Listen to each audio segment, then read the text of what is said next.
Como ya tenemos al expositor, vamos a dar comienzo a esta reunión de la Asociación Argentina de Derecho Comparado. Antes que nada, quiero presentar a dos nuevos miembros de la asociación, incorporados ya el año pasado, pero que hoy le damos la formal bienvenida. Uno es el doctor Fernando Márquez. Fernando demuestra que nuestra asociación no solo es una asociación de derecho comparado, sino que también es una asociación federal, porque Fernando es de La Docta, es de Córdoba, es de una familia de juristas. Su padre y su madre eran abogados, todas sus hermanas son abogadas. Fernando es el hijo menor de mis amigas, a quien he visto desde la infancia, y hoy me alegra muchísimo ver su crecimiento personal. Fernando es miembro de la Academia de Derecho de Córdoba, la que reúne a los mejores juristas del interior del país. Es profesor de Derecho de las Obligaciones y especialista en daño, y es muy, pero muy bienvenido a nuestra asociación. Es un querido amigo al que recibimos con los brazos abiertos. La segunda persona que se incorpora hoy, o que voy a presentar hoy, es otro gran jurista, el doctor Daniel Crovi. Daniel es profesor de muchas universidades, entre las cuales destaca la Universidad de Buenos Aires y la Universidad de San Andrés. Y tiene como característica que es autor del libro de Derecho quizás más leído en la Argentina, porque es el manual de parte general que escribió en coautoría con el doctor Julio César Rivera. Y además de ser el autor del libro más leído en la Argentina, es el autor de un libro único sobre un tema único que muy pocas personas se han ocupado, no obstante lo cual es muy importante para nuestra sociedad, que es un libro sobre asociaciones civiles.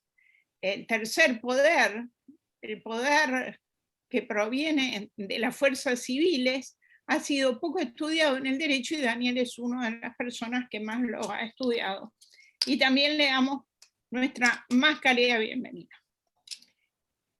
Y sin más, paso a presentar al expositor del día de hoy.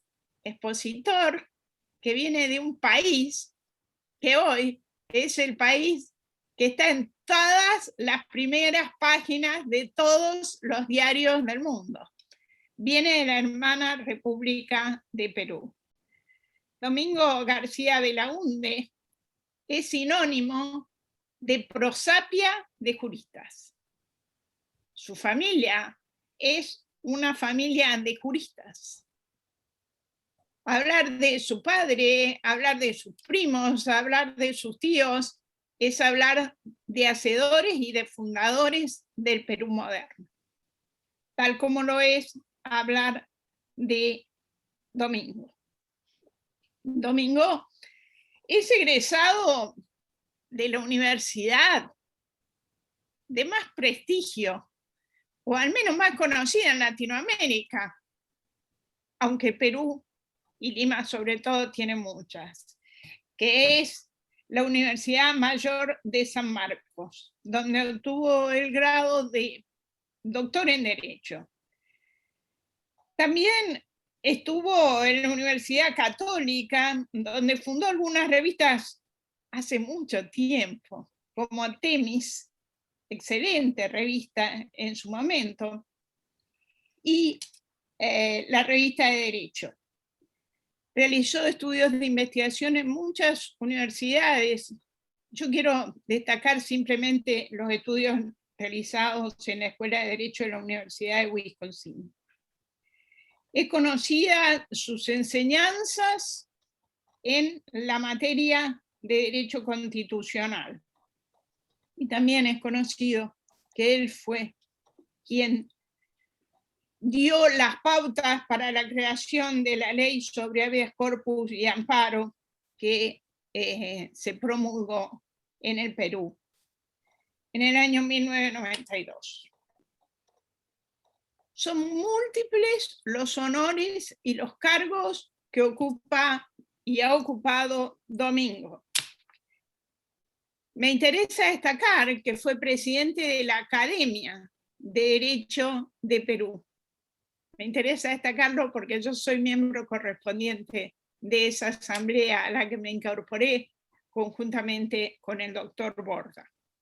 Y también lo son algunos otros miembros de nuestra asociación, como el doctor Julio César Rivera, expresidente de esta asociación. Bien, doctor, son tantas las cosas que se pueden decir de usted que seguramente me quedaría corta y ocuparía el tiempo que le corresponde a su disertación. Lo felicito por su trayectoria de vida y lo felicito por todo lo que ha hecho para Latinoamérica y le agradezco profundamente, pero profundamente, que en este día tan significativo para Perú dedique su tiempo en darnos esta charla y esperemos que además del tema que nos convoca, nos cuente un poco cómo está la situación en Lima. Es toda suya la audiencia y nuevamente muchas gracias. Bueno, muchas gracias por esta generosa y muy exagerada presentación, que es fruto naturalmente del afecto más que de los hechos. Y por supuesto mi agradecimiento tanto a usted como a Pablo Luis Manili, con el cual tengo una relación de muchos años, y otros que estoy viendo acá, Daniel Sapsay, Alberto Alavía y otros más.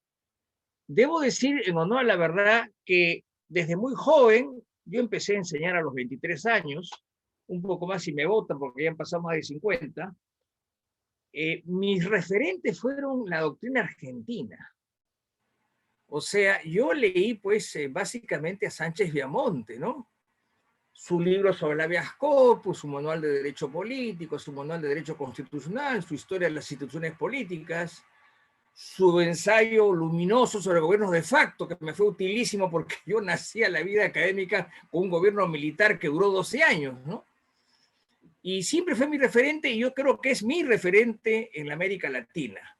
Naturalmente no puedo olvidar a México, con lo cual tengo tantas afinidades, pero México empezó a ser internacional en doctrina a partir de los años 70, digamos, con las enseñanzas del maestro Héctor Fix-Zamudio, que acaba de fallecer, ¿no? Fix-Zamudio empezó a ser universal. Los grandes maestros eran locales, ¿no? Se miraban al ombligo con el respeto que nos merecen, ¿no?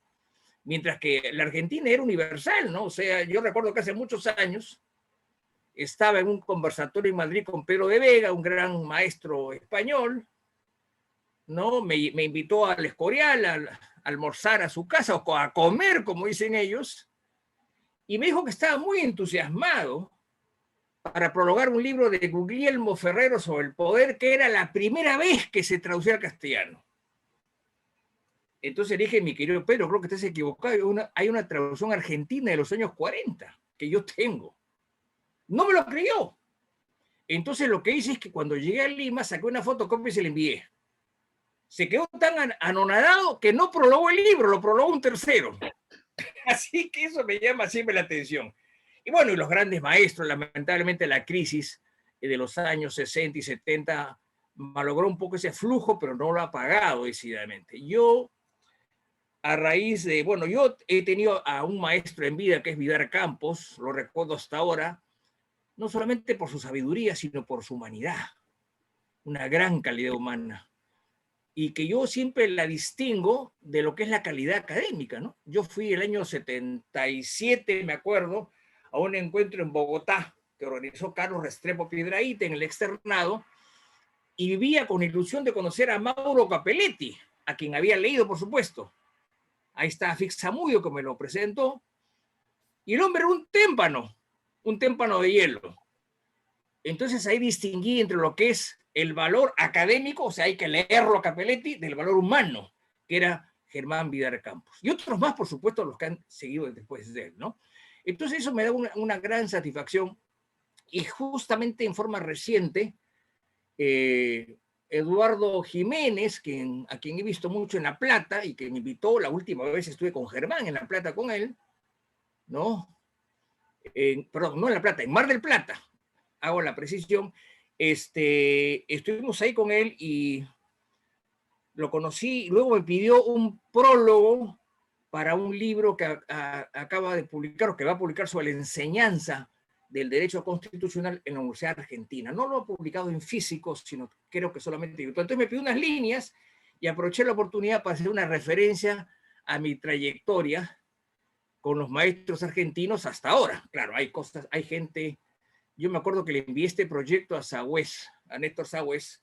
Le dije, mira, esto es lo que yo he hecho, yo lo conozco a él hace tantos años, y me dijo, falta fulano y mengano, que son muy valiosos. Entonces dije, sí, efectivamente, pero no los conozco. Por angas o mangas no los conozco y no voy a hablar mal de ellos, pero tampoco voy a hablar bien porque no los conozco, simplemente yo hablo mi referencia personal. En fin, y hecho esto, yo creo que entramos ya en materia, ¿no? Es un poco complicado y debo decirles que hasta ahora en Lima no se sabe si sale la señora Fujimori o el señor Castillo. Yo espero que salga la señora Fujimori porque aunque tiene un pasado tormentoso, se ha reciclado en los últimos años y se ha rodeado de gente muy calificada. Y además ha recibido el aval de Mario Vargas Llosa, que le ha hecho comprometerse en hacer un gobierno democrático y si sale irse a los 5 años, o sea, cuando acabe el periodo. El señor Castillo es un maestro primario, en el sentido de que enseña en la educación primaria. Lo he seguido y es un hombre, como dicen los americanos, light, o sea, ligerito, ¿no? No es un hombre de lectura, es un hombre de frases, pero él es inocuo. El problema es lo que está detrás de él, que son chavistas, marxistas-leninistas. Y cuando me hablan de que el programa es marxista-leninista porque está colgada en la página web del órgano electoral, estamos hablando de que cuando se habla de marxismo-leninismo estamos hablando de la experiencia de la Unión Soviética, ¿no? Lenin era un malvado, y eso lo cuenta Bertrand Russell en un librito que se llama Teoría y Práctica del Bolchevismo. Él visitó Moscú el año 21 y se quedó espantado con Lenin, ¿no? Porque le dijo algo así, estoy naturalmente citando de memoria, que esto costaba muchos millones de muertos. O sea, todos estos cambios brutales. No se olviden de que se desató una guerra civil apenas llegó Lenin al poder, ¿no? Bueno, dijo, son gajes del oficio o algo así, es el precio de la revolución. O sea, no le importaban los millones de muertos. Y efectivamente, en la URSS hubo millones de muertos que se acentuaron con Stalin, ¿no? Con Stalin. Entonces, es terrible porque su programa es marxista-leninista, primero. Segundo, convocar una nueva constitución, que es lo que voy a decir ahora, ¿no es cierto? Y tercero, arrasar a todo el mundo, ¿no? Expropiar, nacionalizar, propiedad privada, fuera las universidades privadas, el sector privado, etcétera, etcétera, etcétera. Ahí veo a Alfredo Vito, los saludos. Bueno, entonces eso es de terror. Yo espero que no salga él. Ahora, con todo, salga quien salga, les menciono porque a ustedes les interesa esto, de que en el Perú, por una cosa rara de la vida, existe una elección general, que ya fue, en la cual se elige a presidente y a congresistas. El problema es que en la primera vuelta está consagrado el Congreso y entre los 15 o 20 candidatos, solamente los 2 primeros pasan a una segunda vuelta, que son el señor Castillo y la señora Fujimori, ¿no? Entonces, en eso se decide. O sea, quien salga no tiene mayoría en el Parlamento, con lo cual, salga quien salga, tendrá que consensuar. Y si es así, el señor Castillo tendrá que encarrilarse en lo que es la democracia, salvo que recurra pues a fuerzas, a violencias, a revueltas sociales. En fin, esperemos y ojalá que las cosas salgan bien. Bueno, muchas gracias por esta invitación. Hemos hablado con Pablo sobre las tendencias del constitucionalismo latinoamericano y yo creo que lo mejor, porque después voy a agregar una segunda parte, es tener presente una ponencia, porque yo estuve presente ahí, de Jorge Carpizo, que se llama Tendencias Actuales del Constitucionalismo Latinoamericano, que la presentó en el 10º Congreso Iberoamericano de Derecho Constitucional, que tuvimos en Lima en el 2009, o sea, hace 11 años, 12 años. ¿Qué decía Carpizo en esa? Bueno, está publicada, por supuesto, en las memorias del Congreso, ¿no? Y para los que vinieron lo pueden hacer. Y quien lo desee, le puedo mandar una copia, no hay problema, si me da un mail. Decía una serie de cosas, pero decía algunas cosas interesantes que las voy a mencionar para no repetirlas yo, ¿no? Por ejemplo, decía, existe mayor consenso en que la democracia implica necesariamente calidad de vida. Es evidente, es un supuesto de la democracia, ¿no? Después señalaba, por ejemplo, algunas tendencias, ¿no? Por ejemplo, lo que insistía mucho es las olas democráticas que habían habido en la América. ¿Recuerdan ese famoso libro de Huntington que hablaba de las olas de los 80? Bueno, esa ola creo que desapareció, ¿no? De los 80, de luego las desigualdades, habla así, desigualdad social insultante, son sus palabras textuales, ¿no? Luego habla de la tendencia a la reelección, yo creo que eso lo planteó Fujimori en los años 90, lo siguió Fernando Enrique Cardoso en el Brasil y otros más, ¿no? Bueno, en la Argentina también, con sus bemoles, ¿no? Luego el problema de la corrupción, insiste mucho en lo que es la moral pública, ¿no? Que es la corrupción de los funcionarios, que es fatal, Y luego enumera las principales instituciones formales que se han incorporado, ¿no? Como por ejemplo la autonomía del Ministerio Público, que es una tendencia, la presencia del ombudsman con diversos nombres, ¿no? Algunos elementos parlamentarios, en el caso del jefe de gabinete en la Argentina, etcétera, etcétera, la presencia o la incorporación de órganos concentrados de control, tipo Tribunal Constitucional o Tribunal de Garantías Constitucionales, ¿no es cierto? Y algunas cosas más que no voy a mencionar. Bueno, indudablemente este es un panorama en el cual lo sintetiza con los siguientes puntos, ¿no? Algunos aspectos actuales de la democracia en América Latina, ¿no? Los sistemas pluralistas, moderados y extremos y la falta de confianza en los partidos políticos, esto se ha agudizado, indudablemente, ¿no? Los gobiernos divididos y de coalición, los referendos, la corriente reeleccionista, ya la mencionamos, el poder de la calle, ¿no? El poder de la calle, ¿no? O sea, aquí se habla que la calle manda, ¿no? Acá simplemente hubo un problema cuando fue vacado el señor Vizcarra, ¿no? Se dijo que la calle lo exigía y hubo un tumulto de una semana, ¿no? Y hubo muertos. Entonces se confunde la calle con el pueblo, lamentablemente, ¿no? El crimen organizado y la moral pública. Bueno, ahora vayamos a otra cosa que es lo que me interesa. ¿Cuáles a estos planteos de Jorge Carpizo que me parecen muy interesantes? Yo agregaría dos más que no están en ese planteo y que son recientes. Uno, el llamado constitucionalismo popular, que surge básicamente en los Estados Unidos, ¿no? Que habla de que el titular de la soberanía es el pueblo, lo cual creo que eso nadie lo discute, y se enfoca fundamentalmente contra el control constitucional que ejercen los jueces, ¿no? Ellos tienen no una autoridad soberana, sino una autoridad delegada, y en consecuencia no pueden, pues, asumir funciones que no le corresponden, ¿no? Y entonces echan la culpa, pues, desde Marshall en el siglo XIX hasta ahora, ¿no es cierto? En la cual son invasivos, ¿no es cierto? Y hay algunos autores como Bickel, por ejemplo, que están en esa línea y otros más recientes, ¿no? Esto no ha pegado mucho, por así decirlo, en América Latina, aunque hay algunos defensores, ¿no? Pero ya hay libros ya traducidos al castellano sobre eso, de autores norteamericanos. Y lo otro es lo que se llama el neoconstitucionalismo latinoamericano, que sí es más riesgoso, por así llamarlo, ¿no? A mí nunca me gustó la palabra neoconstitucionalismo, que lo crea, al parecer, Susana Pozzolo en 1997 en Italia, y de ahí se expande, ¿no? Lamentablemente, en el derecho constitucional también existen modas. No solamente existen modas en la comida, en el vestido, sino también en el derecho constitucional. A mí nunca me gustó el neo por una sencilla razón. Los neos envejecen. O sea, el año 1997 acuña este nombre y ya han pasado pues veintitantos años. Ya no es neo, pues es viejo, así de simple, ¿no? Esos nombres nunca me han gustado. ¿Y neo para qué?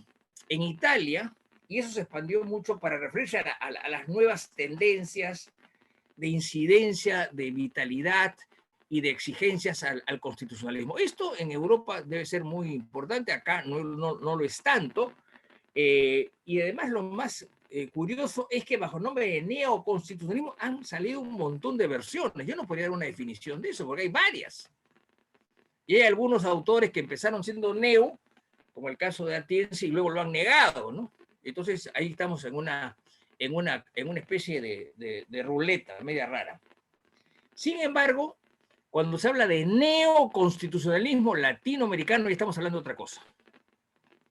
Y esto se ha expandido mucho. En América Latina, Roberto Viciano, un distinguido catedrático español, a quien yo traté mucho en Santo Domingo en unas reuniones, y después digamos, en Santa Cruz de la Sierra, que hizo una reunión ahí a la cual me invitó y asistí, han insistido mucho en que el neoconstitucionalismo latinoamericano es un constitucionalismo incisivo, o sea, invasor, operador, etcétera, etcétera. ¿Cuáles son las características de esto? Bueno, y como paréntesis, estuvo acá en Lima, era cosa de un par de años, porque en la pandemia pues no hemos tenido ninguna actividad, una profesora Milena Peters Melo, o Peters Melo, una brasileña, ¿no? Yo no sé si ustedes pueden ver el libro que les doy. Miren ustedes, en el Brasil, ¿no? En el Brasil. Y me he quedado impresionado porque acá está, naturalmente, Roberto Viciano Pastor y casi todos brasileños, ¿no? ¿Cuál es, digamos, el tema de este neoconstitucionalismo? Les voy a mencionar algunas características, ¿no? Voy a leer. Primero, un robusto catálogo de derechos. Segundo, altos niveles de normas materiales o sustantivas en los campos económicos y sociales. Tercero, constitución como norma directamente aplicable. Cuarto, rigidez constitucional. Y quinto, activismo judicial. Ahora, esto aparentemente es inofensivo, pero a la larga tiende, cuando se habla de una constitución invasora o invasiva, o muy pujante, se está hablando pues de un Estado muy activo que lleva a la intervención del Estado, por ejemplo, en la vida económica, ¿no? Nosotros, por ejemplo, cuando acabó el gobierno militar el año 80, o sea, hace ya 40 años, habíamos tenido un gobierno militar muy radical, muy acorde con los vientos de aquella época, ¿no? Acá estuvo Fidel Castro dando instrucciones. Es decir, no vino Allende porque lo mataron, ¿no? Pero casi pudo venir, ¿no? Pero lo más gracioso es que, bajo el cuento de que el Estado debe tener una presencia en la vida económica, empezó a crear empresas estatales. Al final, las empresas estatales importaban queso, leche y hasta whisky, porque había el sofisma de que, por ejemplo, el whisky valía en una tienda particular, por decirlo, $15. Pero el gobierno decía que eso era un abuso. Entonces lo importaban ellos en 10. Y claro, la gente feliz, porque le daba un producto más barato, igual con los quesos, con las leches, y hasta panes importaban, ¿no?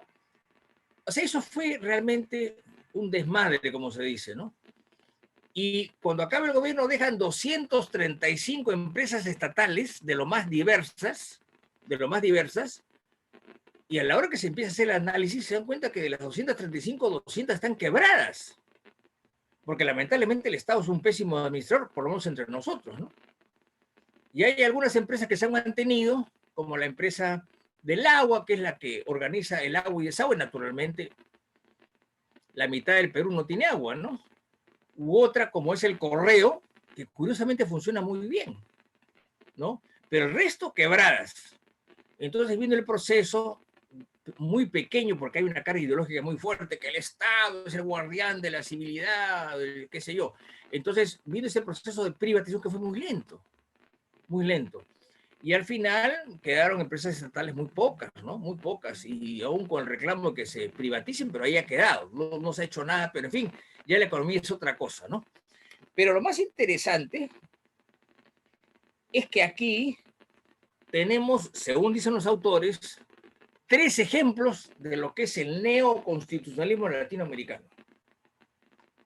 Venezuela, Ecuador y Bolivia. Esos son los ejemplos a seguir. Y claro, no son ningún ejemplo, ¿no? No son ningún ejemplo, porque Bolivia tuvo auge mientras hubo mucho gas y después se fue a donde se fue. Venezuela ya sabemos cómo están, ¿no?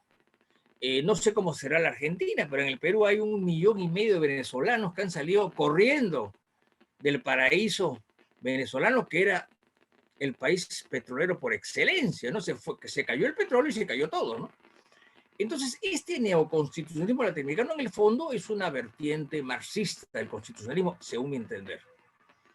Pacífica por ahora, tranquila, pero con mucha viada, y hay ya con literatura en diversos lugares, ¿no? Para que vean, si en el Brasil ha llegado esto, ya se pueden imaginar qué pasos tiene que hacer. Yo en lo personal pienso que estas dos corrientes, la primera del constitucionalismo popular, no va a tener mayor repercusión, pienso yo, porque al fin y al cabo, ¿qué cosa quieren? ¿Que haya un meeting o una asamblea, un referéndum como que apruebe todo? Muy difícil. Hace muchos años, 30 diría yo, estuve siguiendo un curso en Suiza, en Lausanne, y mi amigo Hurtado Pozo, que vivía en Neuchâtel, me dijo, hay un referéndum en tal cantón, Jura, creo, no recuerdo cuál era, por eso fue hace muchos años. Y vamos, pues, un referéndum en la cual hubo una gran discusión, había no sé cuántas personas, pero una plaza llena, y la gran discusión era si el impuesto tal se subía, se mantenía o se eliminaba. Esas eran las 3 alternativas. Al final quedaron sin efecto lo de eliminar el impuesto y era simplemente mantenerlo o subirlo. Y explicaban que había que subirlo porque eso permitía... En Suiza, pues, es un país de relojeros, ¿no? Yo siempre he dicho que Suiza es un país de mercenarios y de relojeros. ¿Por qué mercenarios? Porque hasta el siglo XIX contrataban hombres para pelear afuera, porque era un país muy pobre. Y relojeros porque son puntuales y son los reyes de los relojes. Ya no tanto porque los japoneses los han sorprendido, pero no importa, sigue siendo un país de relojeros. Y luego de la discusión que seguía a medias porque hablaban un francés con alemán medio raro, ¿no es cierto? Ustedes saben que Suiza tiene 3 idiomas, pero los que prevalecen son el francés y, según mi amigo que conocía muy bien el alemán, un alemán raro, que no era alemán, sino una especie de dialecto del alemán. Yo eso no lo conozco. Y al final hubo una votación y se acordó subir el impuesto, porque gracias a eso el tren, o sea, había, digamos, entre Ginebra y Lausanne, que está muy cerca, había un tren cada 15 minutos, puntuales, yo lo veía con reloj y llegaban puntual. Entonces, eso ya no iba a poder ser cada 15 minutos, y sería un tren cada hora, y eso era fatal. Entonces, el suizo votó porque se mantenga un impuesto y aún más se eleve para mantener un servicio público. Bueno, eso es en Suiza, pues esto acá no funciona, así de simple, ¿no? No funciona. En nuestros pueblos no funciona, y en América Latina menos, donde son países tan inestables. En fin, pero el asunto es que eso está ahí.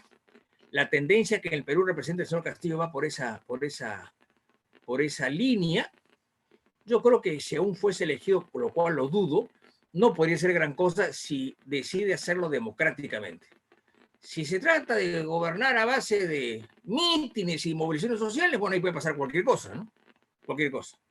Pero espero que así no sea, porque sería fatal, sería un mal ejemplo para el resto de nuestras democracias. En fin, grosso modo, estas son las tendencias que señalo. No he querido usar todo el tiempo, según calculo, pero en fin, estoy seguro que en el diálogo se hablarán y se comentarán cosas adicionales. Les agradezco mucho la paciencia y, por supuesto, quedo a sus órdenes. Muchas gracias.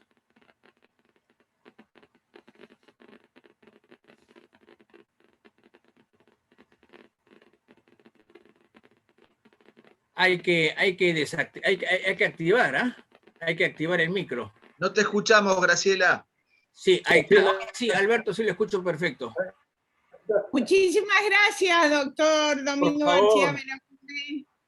Excelente su exposición, muy, muy agradable, muy llena de anécdotas, lo que la hace más enriquecedora, y muy llena de su perspectiva personal, tan enriquecedora para nosotros. Yo no sé quién quiere hacer alguna pregunta. Primero está, los que quieran, anótense en el chat. El primero que se ha anotado es Alberto Dallavía. Alberto, te escuchamos. Sí, yo me anoté, pero me parece que estaba anotado primero Alfredo Vítolo, por lo que vi. Así que Yo no no lo quiero... tengo, Alfredo. No tengo problema, no tengo problema de cartel. Alberto y Alfredo. Dale. Bueno, muchas gracias. Muchas gracias, Domingo. Muy, muy interesante la exposición. Y coincido, y seguramente muchos coincidimos en tu opinión sobre el neoconstitucionalismo y la democracia popular. Nosotros vivimos el neoconstitucionalismo como una redundancia, porque más allá de los tiempos de facto que hemos pasado en América Latina, venir a interpretar que la Constitución es suprema y que los tratados son supremos nos parece una redundancia sobre la supremacía constitucional. Mucho ha tenido que ver esta nueva conquista de América Latina por profesores tanto de la Universidad de Valencia, como es el caso de Viciano, como de la Universidad de Castilla-La Mancha, que vinieron a asesorar justamente los procesos constitucionales de Venezuela, de Ecuador y de Bolivia que señalaba.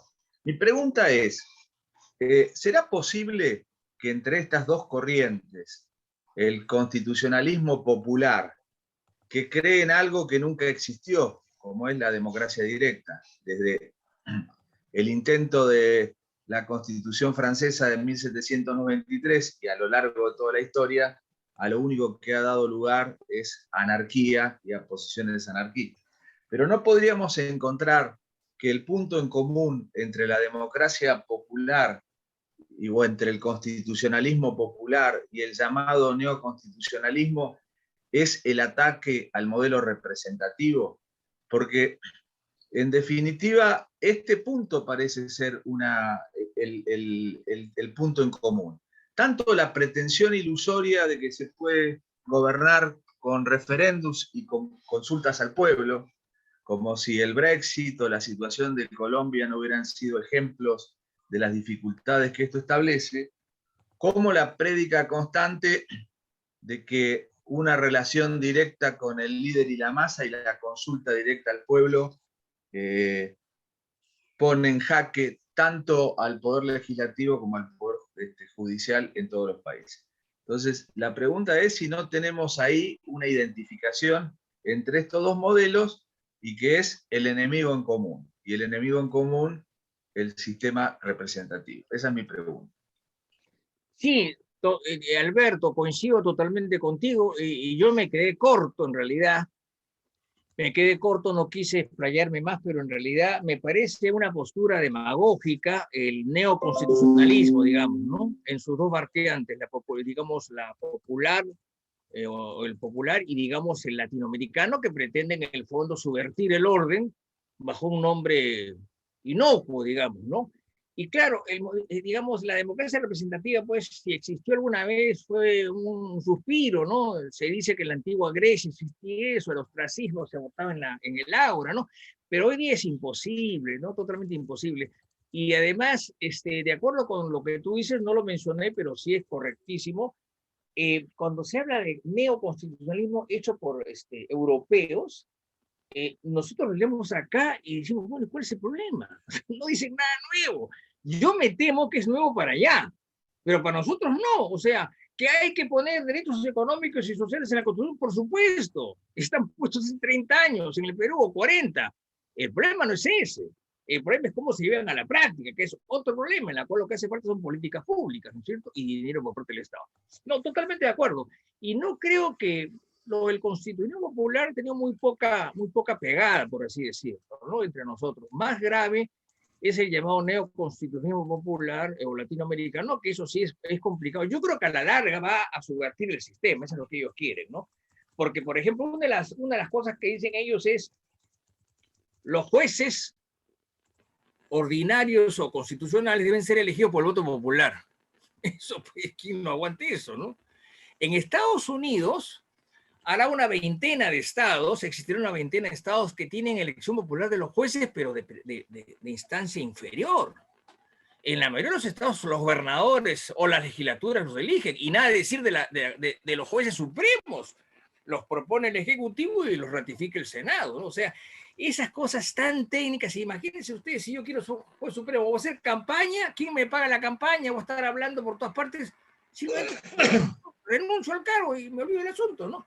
Entonces, totalmente de acuerdo. Yo creo que eso es el asunto, ¿no? Ir hacia la representatividad, negar eso, y lamentablemente en las sociedades nuestras, que son sociedades grandes, ¿no? Y aún en Europa, ¿no? Bueno, México tiene 80 millones de habitantes, no es broma tampoco, ¿no? Es muy complicado, ¿no? Que hacerlo más directo, que hacerlo más cercano, que hacer ciertos niveles de participación, de acuerdo, pero más no se puede, lamentablemente. Para eso están los partidos que no siempre representan bien al pueblo, lamentablemente, y hay una crisis de los partidos, eso ya se sabe. Te agradezco tu pregunta, Alberto. Gracias, Muchas Domingo. gracias. Muchas gracias, Domingo. Ha suscitado grandes inquietudes. Hay 6 personas que se han anotado para preguntarte, al menos las que tengo yo anotadas, que son Alfredo Vítolo, Daniel Sapsay, Enrique Zuleta, Julio Rivera, Marcelo López Alfonsín y Alejandra Rodríguez Galán. En ese orden. Alfredo, te voy a pedir por favor que le demos la palabra primero al doctor Daniel Sapsay, porque Daniel se enoja siempre que lo salteamos, que no podemos hablar. Ningún problema, ningún problema. No lo quiero saltear a Alfredo, pobre. No, Ningún problema. No, dale, ningún problema. Adelante, Vos sos el Alfredo. primero. Bueno, la pucha. Bueno, un gusto, Domingo, siempre es un placer. Parece tan poquito que estuvimos juntos en el Iberoamericano acá y ya pasaron 2 años. Bien, Tendrían que ser el Iberoamericano en Perú. Sí, sí. No sé qué va a pasar, ¿no? No, el Iberoamericano. Si tú me permites, Daniel, esa es una cosa muy importante que hay que deslindarla, ¿no? En realidad, el Iberoamericano iba a ser en el Perú, básicamente en Arequipa, en la ciudad de Arequipa, que es una ciudad muy hermosa, de tipo colonial, digamos, ¿no? Que para mí es más simpática porque mi familia viene de ahí. Pero con esta pandemia va a ser imposible. Entonces hablamos con Diego Valadez y le hemos acordado postergarla para el 22, pero vamos a hacer unas jornadas iberoamericanas vía Zoom que van a durar un día más o menos, ¿no es cierto?, en la cual vamos a invitar a todos ustedes, ¿no? Para hacer una especie de paliativo, pero físicamente no hay ni vuelos, además, sería casi terrible. Nos mató la pandemia, porque aún más, la universidad que iba a hacer esto en Arequipa es la Universidad Católica Santa María, que es una universidad de mucha solera, bueno, tendrá 50 o 60 años, no tiene más, pero había destinado una cantidad fuerte, 50 o 60 mil dólares para el evento, o sea, plata hay. El problema es que los vuelos y los hoteles han estado cerrados durante meses, ¿no? Ese es el problema. En fin, cerramos y continuamos. Bueno, gracias por las novedades. Sí. Mi pregunta se relaciona con la situación de tu país. No porque el nuestro y nuestras instituciones sean estables, pero es muy particular la crisis del Perú. Esa inestabilidad de los presidentes, esa velocidad con que son removidos. Es curioso porque parece ayer que precisamente se había hecho un balotaje en donde Kuczynski juntaba a toda la oposición para ganarle a Keiko Fujimori, ¿te acuerdas? Que lo logró por muy poco, pero duró lo que canta un gallo. Un candidato tan interesante, tan extraño, porque pariente del cineasta Godard, toda una combinación muy especial. Ustedes tienen presidentes muy sofisticados, inclusive, bueno, de origen japonés. Solo en Perú pasa eso.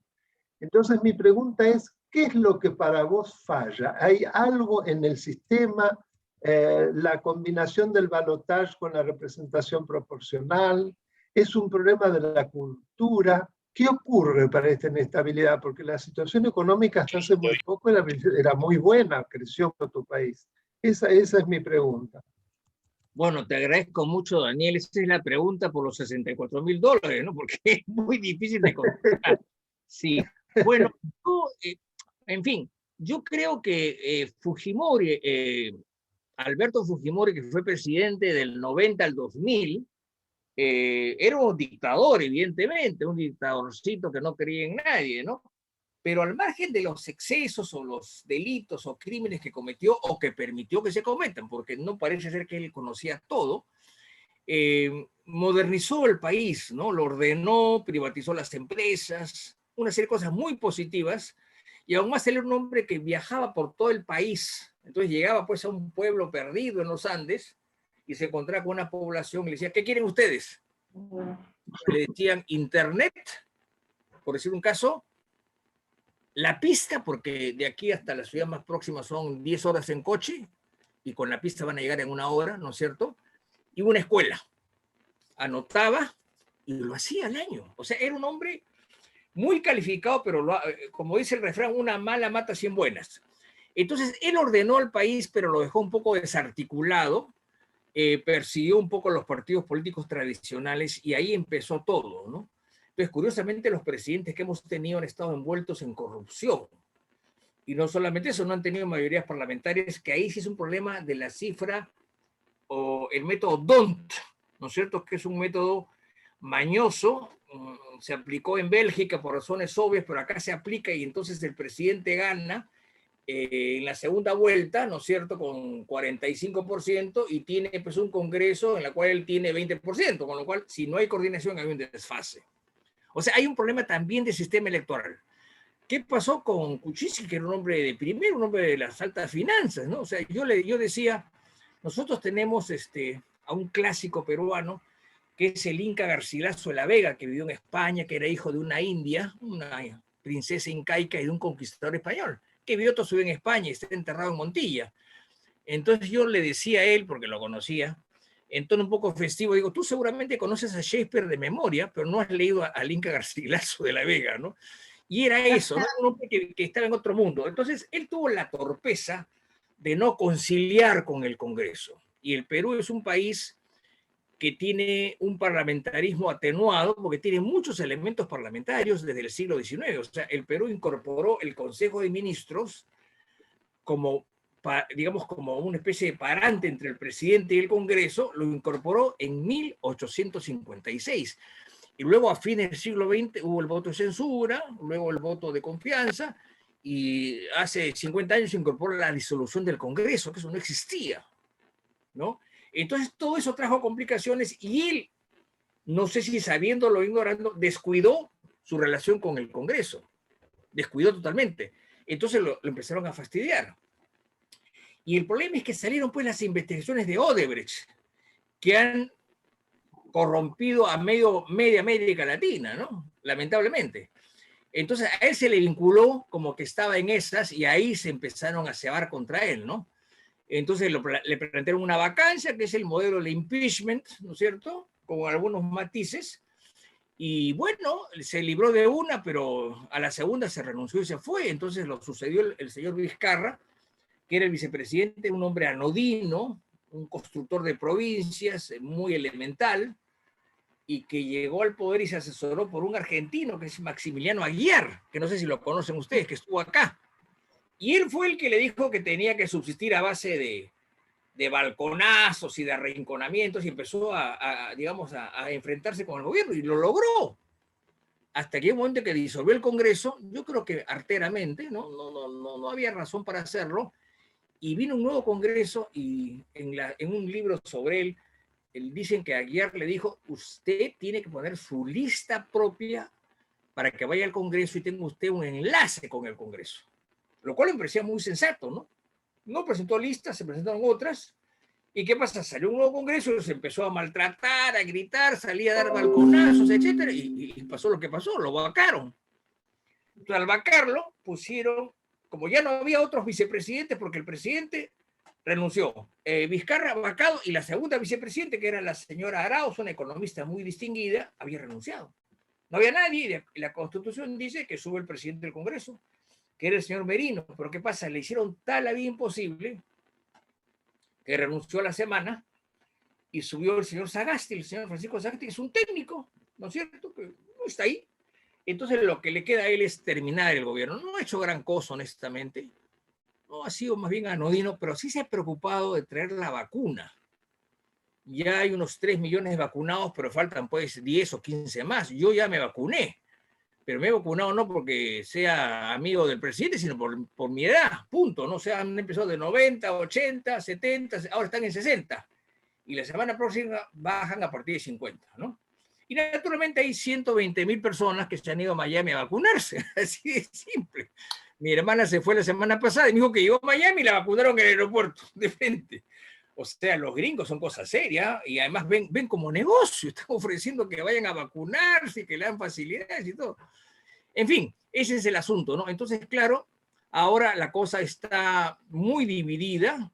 El problema es que la pandemia ha dejado en la calle a 3 millones de personas, lamentablemente. Y por más que el gobierno ha querido dar bonos, no es lo mismo. Y este es el descontento, porque una inquietud izquierdista marxistoide en el Perú ha existido siempre, pero entre 25 y 30% desde el año 30. Yo he visto todas las referencias electorales.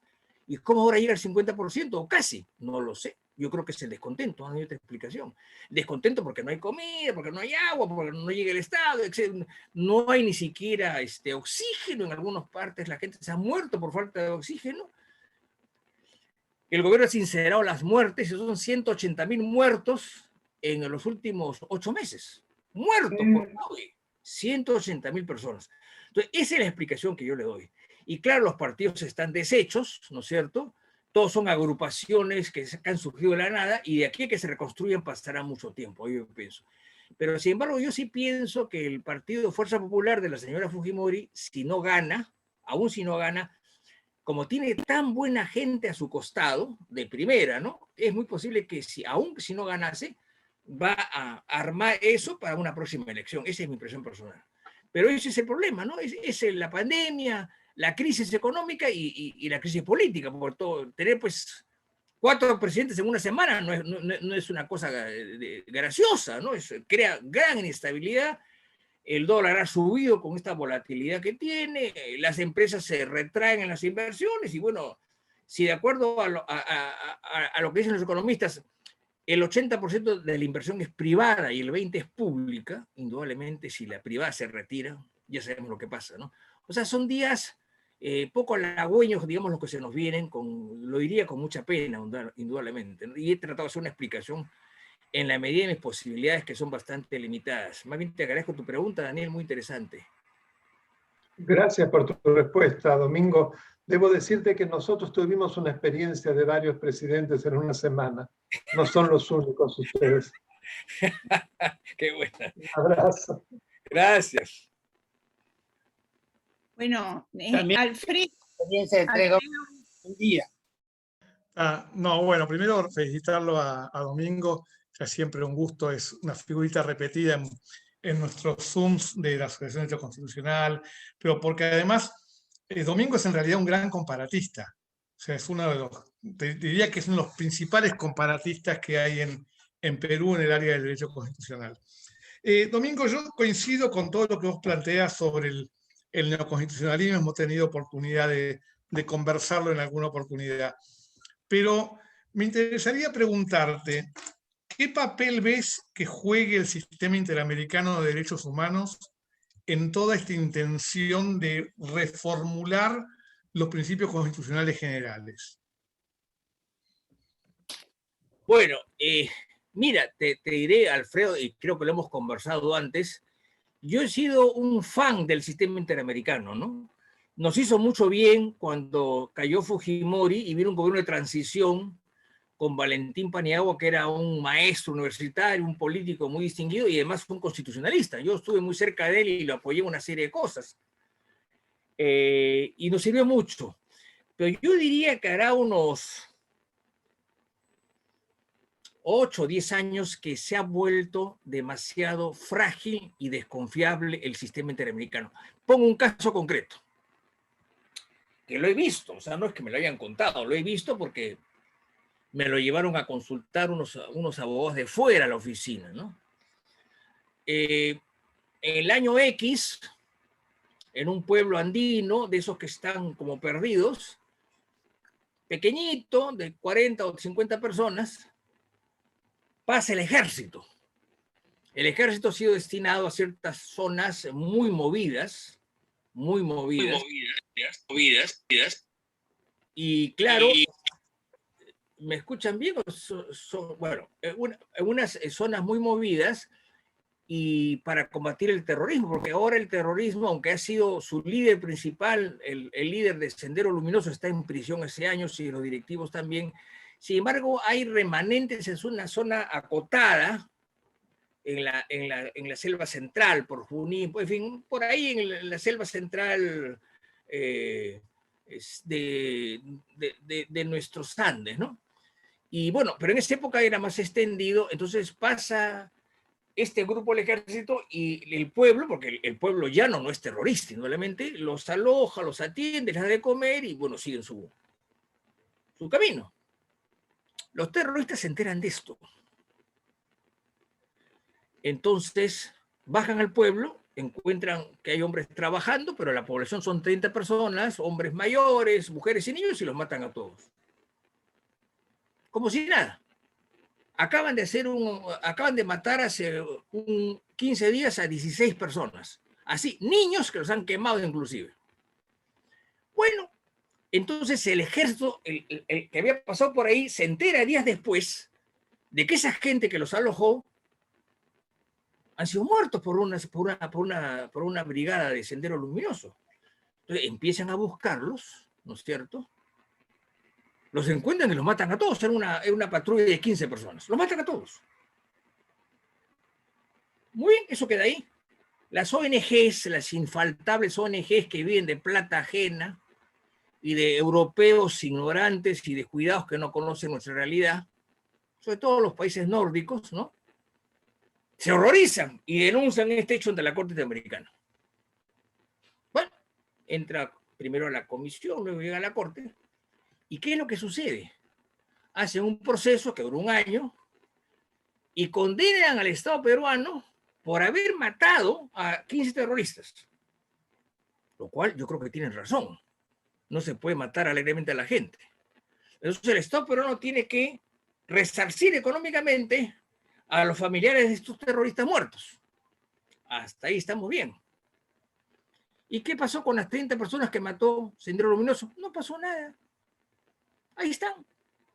Ese es el problema del sistema interamericano. Está totalmente ideologizado con una simpatía pro-marxista que es alarmante. Entonces yo hace ya mucho tiempo me he encargado de decir que este sistema, yo no voy a desaparecerlo, no tengo ni capacidad.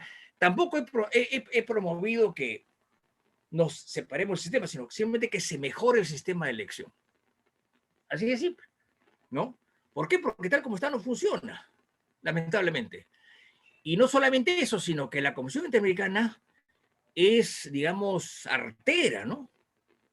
Por ejemplo, apoyó a Vizcarra en todo momento y lo apoyó para que disuelva el Congreso, pero alegremente. Mi pregunta es, supongamos que tenga razón, ¿quién es la Comisión Interamericana para decir lo que acá se debe hacer? Nadie. La Comisión Interamericana, hace 3 o 4 años, yo tengo los recortes ahí, se alarmó porque estaba avanzando un proyecto minero Conga que estaba en la Sierra Norte, en Cajamarca, que estaba aplastando el medio ambiente. Pues claro, uno leía eso en la página web, que es la página de las barbaridades que tiene el sistema, y uno se asusta. Pero el problema es que yo pues vivo acá. Ese proyecto Conga nunca se inició, hasta ahora está sin activar. O sea, encima mentirosos y mal informados. Entonces yo he dicho claramente que eso hay que combatirlo. No solamente eso. Les pongo una experiencia personal. Hará 3 años, me parece, o 4, Eduardo Ferrer me invitó a un congreso en San Luis Potosí, en México. Coincidió con un terremoto, ¿sí? Yo no paré en Ciudad de México porque había un terremoto y me fui de frente a San Luis Potosí, dormí ahí y me regresé. Y ahí estaba Sagüez, que está también muy deslumbrado por esta gente, ¿no? Lo veo así encandilado, y se lo he dicho. Tú estás encandilado, le dije, con esta gente que son unos farsantes. Muy bien. Entonces, tengo que hablar hablo un poco, expreso sobre el sistema y digo que para mí es un sistema que favorece a los terroristas, por esto, y pongo el caso. O sea, no está mal que condenen al Estado por los excesos, porque el Estado no puede matar. Pero si condenan al Estado, deben condenar a los particulares también, a los terroristas. Entonces se me paró un señor con voz suntuosa que se declaró ser presidente de la Corte Interamericana y su nombre es Rafael Caldas, un brasileño. Y me empezó a criticar muy cortésmente, por supuesto. Los brasileños pues son melosos, ¿no? Edulcorados, ¿no? Que por aquí, que por allá, que la Corte tiene grandes figuras como Sergio García Ramírez, Héctor Fisa-Mudd. Yo no lo discuto. Eso fue hace años. Y bueno, Sagüez indignado conmigo. Hay una señora que también funge de constitucionalista, Mariela Morales, que más que todo es una activista. Yo no la veo como académica, es una activista, operadora y punto. Las cosas como son, pues hay que hablar, ¿no? Y a la salida me encuentro con este caballero en voz muy elegante, me reitera. Bueno, está bien, pues son puntos de vista, ¿no? Bueno, tiempo después, veo que el señor Caldas ha renunciado no solamente a la Corte Interamericana a ser el presidente, sino a la misma Corte como juez. Entonces me metí pues al Google. ¿Qué pasa con este caballero? Muy sencillo. Le pegaba a su mujer y había sido denunciado y condenado penalmente. Así de simple. O sea, era un farsante. Era un farsante. A su mujer le daba patadas y luego hablaba de los derechos humanos en un centro internacional académico. Estos son pues los defensores de derechos humanos. Son unos grandes farsantes, casi todos. No digo todos. ¿Sí? Nunca dejo de lado la gente que actúa de buena fe, que los hay, ¿no? Pero esto es una farsa. Presidente de la Corte Interamericana, el señor Roberto Caldas, ven en el Google si lo dudan. Entonces yo ya no creo en el sistema, honestamente. Aún más, cada vez que puedo digo que no digo que hay que salirse del sistema, no. Lo que digo es no le hagan caso. Y la pregunta es, ¿el sistema interamericano tiene aviones? ¿Tiene tanques? No, pues, entonces, ¿cuál es el problema? ¿Cuál es el problema? Entiendo que mi posición es muy personal y seguramente hay muchos que se fastidian. Yo lo siento mucho y pido disculpas de antemano y quizá un poco por la efusión con que me manifiesto, pero eso es lo que he visto. Aún más, si me retrotraigo en el tiempo, el año 85, hace muchos años, mi padre era presidente del órgano electoral. Fue objeto de un atentado terrorista selectivo y casi lo matan. Casi lo matan. Sobrevivió de milagro. Muy disminuido, vivió 3 o 4 o 5 años más. Yo estuve con él, por supuesto. ¿Qué dijo el sistema? Nada. Nada. Así de simple. Nada. Y en esa elección del 85 hubo tal conmoción que hubo 2 candidatos en segunda vuelta, el señor Alan García, del APRA, y el señor Alfonso Barrantes, de fuerzas de izquierda, pero muy moderadas. Ante esto, el señor Alfonso Barrantes, que había sido alumno de mi padre en la Universidad de San Marcos, renunció, porque veía pues un malestar tremendo y Alan García fue declarado presidente. Entonces, pues a mí no me cuentan cuentos, pues. Esos cuentos a los muchachitos o a los ingenuos, pero a mí no. La lamento. Muchas gracias por la pregunta. Seguramente, doctor, más de uno coincidirá con su punto de vista. Tenemos muchas preguntas, entonces les pido que seamos concretos. Les leo más o menos quienes tenemos anotados para formular preguntas al orador, que son tanto del derecho público como del derecho privado, lo que va a enriquecer el debate. Tenemos a Enrique Zuleta, a Julio Rivera, Marcelo López Alfonsín, Alejandra Rodríguez Galán, Alejandro Pérez Gualde, Daniel Vítolo, y va a cerrar Pablo Manini despidiendo al conferencista. Enrique, te escuchamos. Enrique. Quiero agradecerle al doctor García Belaúnde su estupenda presentación y sobre todo la pasión con que logra combinar el análisis de la política con el análisis de las instituciones, algo tan importante en nuestro continente. Yo tengo una pregunta que seguramente no va a poder ser respondida ahora fácilmente, pero quiero apelar a su visión comparatista de las reformas que vienen.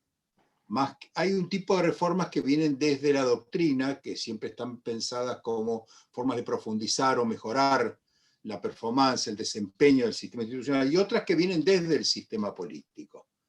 Las que vienen del sistema político llegan de afuera y atropellan el sistema republicano y le plantean desafíos que tiene que responder el sistema. Hay dos reformas que me gustaría dejárselas anotadas, y si usted tiene algo que decirnos de las dos, que vienen del sistema político, que creo que van a ser muy importantes por la influencia que van a tener sobre la doctrina. El primer proyecto de reforma más fuerte es el proyecto norteamericano, el de Estados Unidos, y el segundo es el chileno. Son distintos. El proyecto norteamericano nace desde la oferta del sistema, supply side, y la reforma chilena nace desde la demanda de la reforma. El 9 de abril, Joe Biden creó la Comisión Presidencial para analizar la Corte, eligió la Corte como centro con tres objetivos muy amplios, pero muy importantes. En primer lugar, analizar el sistema político norteamericano y la influencia de la Corte, el Political Institutional Process. En segundo lugar, el tema de la designación de los miembros, le pide a la Comisión un análisis histórico, incluso de ventajas e inconvenientes del Advice and Consent, sistema de Advice and Consent.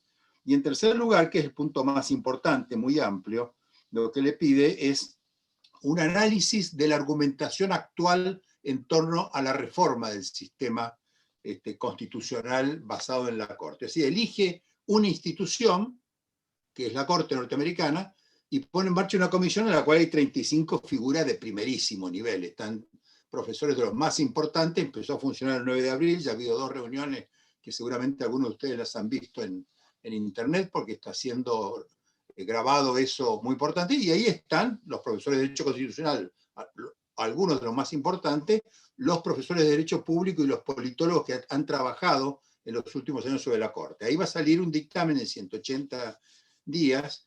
Los abogados dicen, bueno, no va a pasar nada, es simplemente porque Trump, no sé qué, pero es una cosa bastante a fondo, y si alguno de ustedes pudo ver las sesiones anteriores, viene bastante a fondo y muy madurada, sobre todo por la lista de expertos.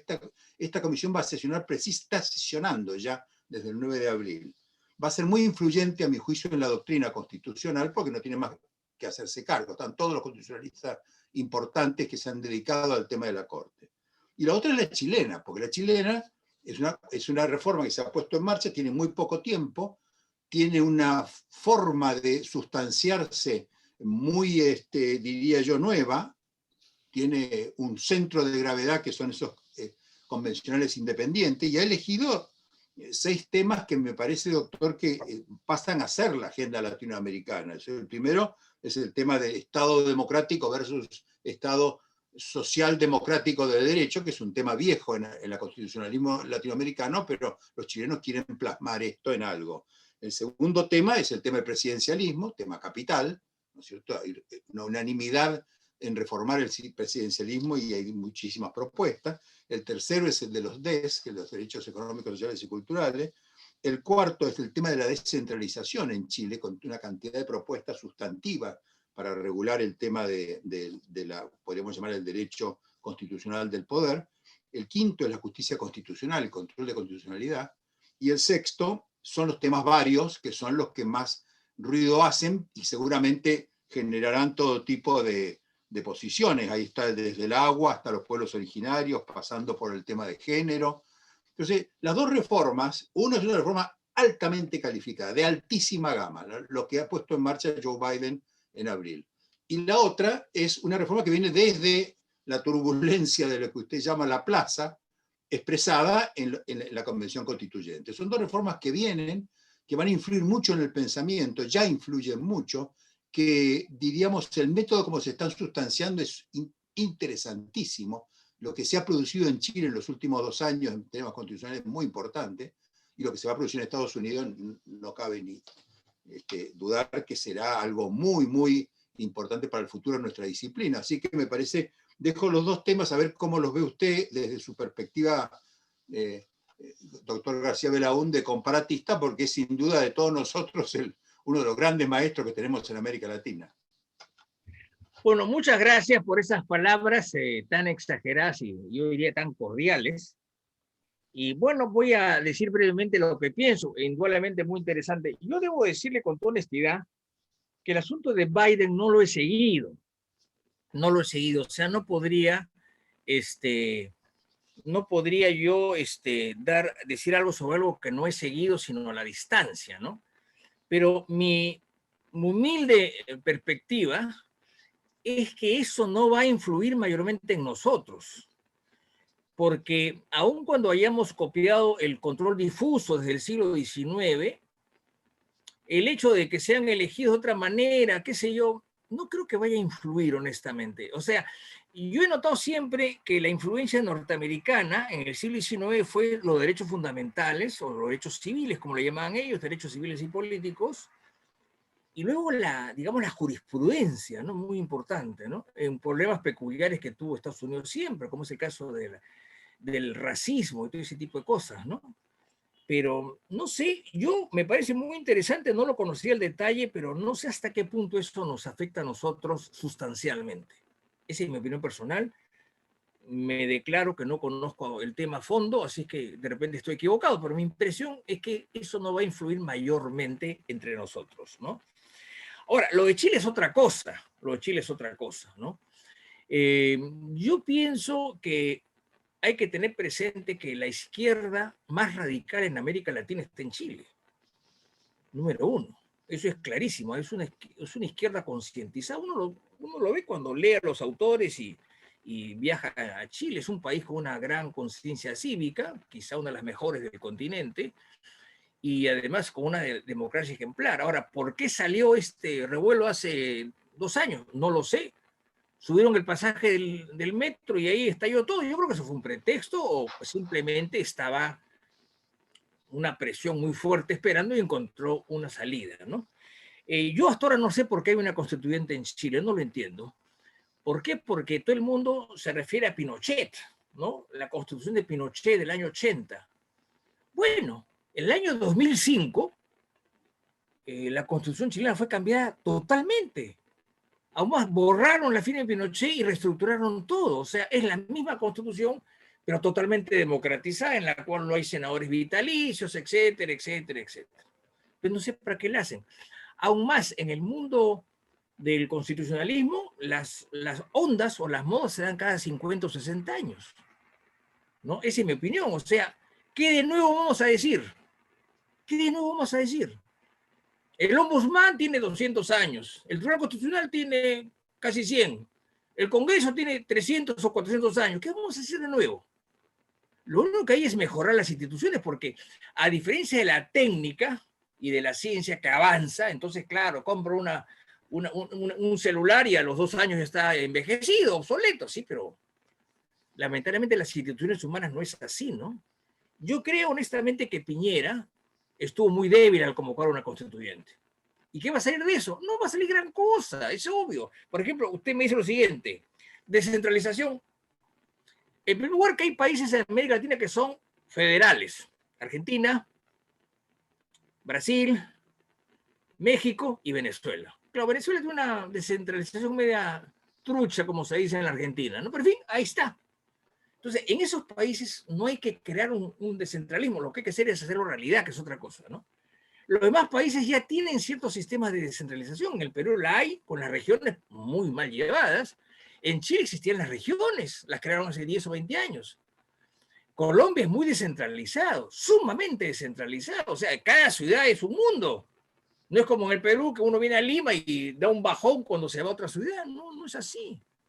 Yo escuché alguna vez un dicho en Buenos Aires, que no sé si dirá cierto o no, pero no quiero decir quién me lo dijo. Dice, Dios está en todas partes, pero despacha en Buenos Aires, ¿no?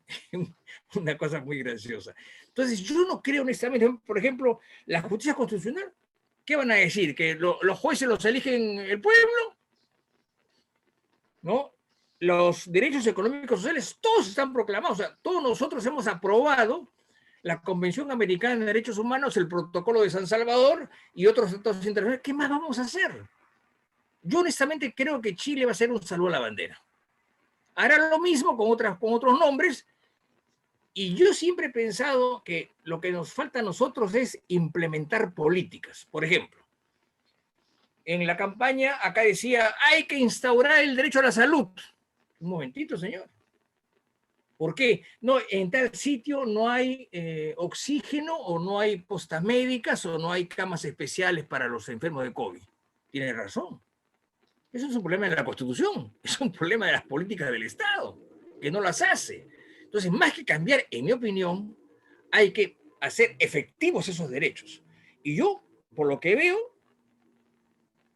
lo único que quizá puedan cambiar, en mi opinión, sea en Chile lo del presidencialismo, ¿no? Eso sí, porque hay una especie, una tendencia, como decía Carpizo hace muchos años, a inflar el presidencialismo, a hacerlo hiperpresidencialista.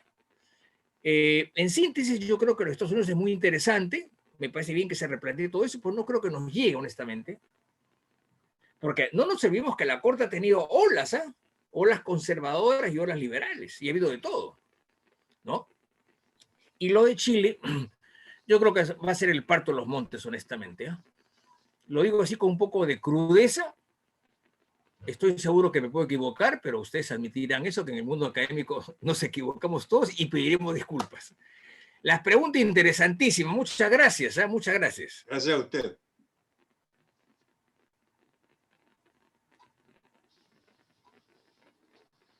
Ahora tiene la palabra un gran profesor de Derecho Privado y expresidente de esta institución, el doctor Julio César Rivera, que quería hacer algunos comentarios. Julio. No, yo no, en realidad no quería hacer ninguna pregunta. Ante todo, muchas gracias por la exposición. Muy interesantes los comentarios y los puntos de vista que, como alguien dijo ya, fueron expuestos con mucha pasión. Solo recordar un aspecto. En su introducción, el profesor García Belaúnde comentó la influencia que tenía la doctrina argentina en toda América Latina. Y yo lo recuerdo también hace muchísimos años, tenemos más o menos la misma edad, estuve en unas reuniones de jueces de Corte Suprema en Centroamérica, y casi todos los jueces se habían estudiado por libros argentinos, tanto de derecho público como de derecho privado. Y eso se debía, reitero, no solo a la influencia de los grandes profesores que por supuesto la Argentina dio durante el siglo XX, sino fundamentalmente también a que tenía una industria editorial extraordinariamente desarrollada, que llegaba a todos los países iberoamericanos. Lamentablemente, como la Argentina es hoy un país desarrollado en vía de subdesarrollo, esa influencia se ha ido perdiendo, pero creo que durante muchas generaciones efectivamente los juristas de todos los países se formaron con los que fueron nuestros maestros. Y no solo en el ámbito universitario, porque recordaba que en Antigua, una ciudad de Guatemala tan bonita, la escuela primaria se llamaba Constancio C. Vigil, porque el Villiquen y la hormiguita viajera y Pulgarcito, los personajes creados por este gran uruguayo que se desarrolló en la Argentina, formaban parte de la vida diaria también de los chicos de escuela primaria en los países centroamericanos. Muchas gracias. Solamente eso. Bueno, muchas gracias. Yo también leí de niño a Constancio C. Vigil, ¿eh? Honestamente, nos llegaba todo. Aún más, le voy a decir, yo en el colegio leía libros de geografía y de historia universal impresos en la Argentina. Así de simple, ¿no? Y eran estupendos. Le voy a decir una cosa al margen. No sé si tengo mucha pasión o mucho entusiasmo, porque cuando acabo la cosa es distinta. Le ruego que me disculpen ese entusiasmo a veces que pongo en las cosas. Bueno, y otra cosa que quería comentarles que es simplemente para completar. Es cierto lo de la industria editorial argentina, la producción argentina, las traducciones argentinas, pero hay una cosa que les voy a decir con toda honestidad. Yo he empezado a tratar al mundo brasileño hace ya un tiempo, ahora unos 20 o 30 años, a raíz de que mi padre, que viajó a un congreso, conoció a un gran maestro que se llamaba Francisco Pontes de Miranda. Ya falleció, yo no lo llegué a conocer, pero tengo algunos libros suyos que él me envió con una cortesía excepcional. Y luego me he conectado con una serie de maestros brasileños de primera, ¿no?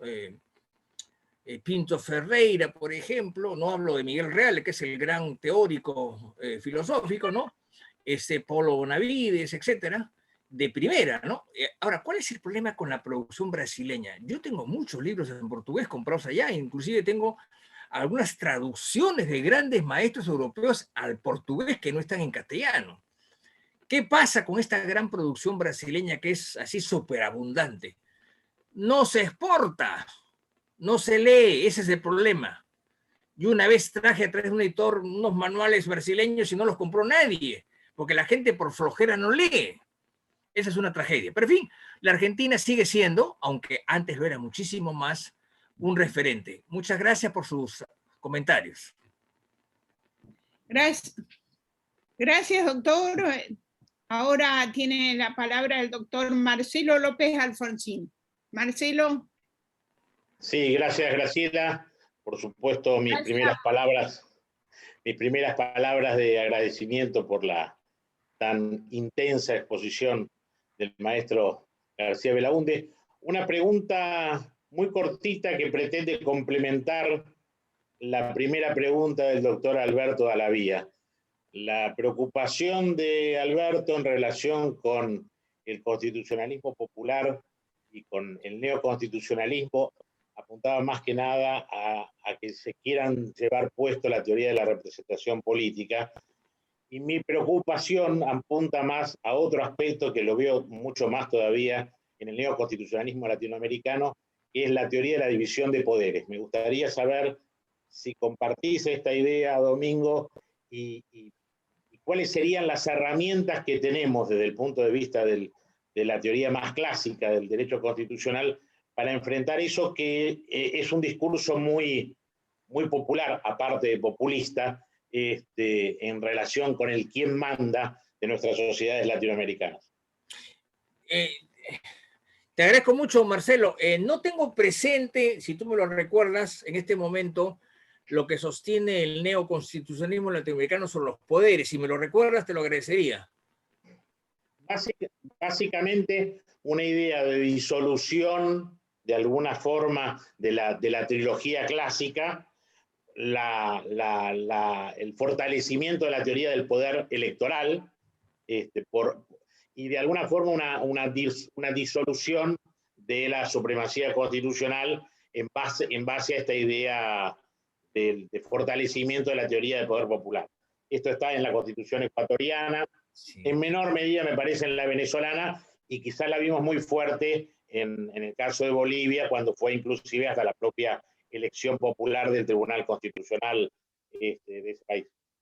Bueno, sí, te agradezco mucho. Mira, a mí me parece fatal todo eso, evidentemente, ¿no? Porque eso destroza una teoría clásica que más allá de sus imperfecciones ha funcionado, ¿no? O sea, es la teoría representativa, ¿no es cierto? El problema es de la representación, que está muy cuestionado hoy día, si realmente los partidos representan al pueblo o no, o si los grupos representan al pueblo o no. Ese es el gran problema, pero yo creo que la teoría clásica se puede mantener. Si mal no recuerdo, y si no me equivoco, para mí el último replanteo interesante sobre los poderes ha sido el que hizo Lowenstein en su famosa teoría de la Constitución, que salió primero en inglés el año 57 y luego en alemán con otro título, ¿no? Yo creo que esa es la base, o sea, no, más aún, no, esos tres poderes no es que sean independientes, coordinan entre sí. Cuando se habla de que hay una separación de poderes es una cosa relativa, ¿no? Hay una coordinación entre poderes y hay una asignación de funciones, porque al fin y al cabo el poder es uno solo. A lo que habría que agregar, pienso yo, que han surgido una serie de entidades autónomas que, como diría la doctrina argentina, tienen relevancia constitucional. Por ejemplo, entre nosotros el Tribunal Constitucional. Es cierto que sus miembros los elige el Congreso por una mayoría calificada, pero el Tribunal Constitucional no depende de nadie. La Defensoría del Pueblo, el ombudsman clásico, no depende de nadie. El Ministerio Público, algo de eso vio Carpizo hace muchos años, en el Perú es independiente desde el año 7-9.